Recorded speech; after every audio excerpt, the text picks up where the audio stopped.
साबिक वफाकी वजीर फवाद चौधरी ने 8 फरवरी को शेड्यूल आम इंतखाबात के मुकम्मल बाइकाट का ऐलान कर दिया। फवाद चौधरी ने इलेक्शन कमीशन को लिखे गए खत में कहा कि इंतखाबात में चुनाव ही नहीं हुआ तो ऐसे इंतखाबात के क्या मायने हैं। मुझे गिरफ्तार किया गया ताकि मैं इलेक्शन से दस्तबरदार हो जाऊं।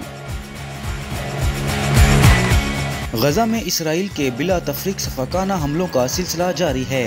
सहयूनी बमबारी से शहीद फलस्तीनियों की मजमूई तादाद 25,474 से तजावज़ कर गई। 62,000 से ज़ायद अफराद जख्मी और लाखों बेघर हो चुके। मुस्लिम लीग नून की चीफ ऑर्गेनाइजर मरीम नवाज ने कहा है कि अगर नवाज शरीफ को निकाल दें तो मुल्क में खंडरात के सिवा कुछ नहीं। कौमी असम्बली के हल्के NA 119 में इंतखाबी मुहिम के जायजा इजलास से खिताब में उनका कहना था कि पाकिस्तान का मुस्तकबिल नवाज शरीफ से जुड़ा हुआ है। अगर नवाज शरीफ को निकाल दें तो मुल्क में खंडरात के सिवा कुछ नहीं। टैक्स आमदन में मुमकिन शॉर्टफॉल की सूरत के लिए हंगामी प्लान तैयार कर लिया गया। ज़राए के मुताबिक हंगामी प्लान में अमल दरामद की सूरत में टैक्स की मद में माहाना 18 अरब रुपए की आमदन मुतवक्के है।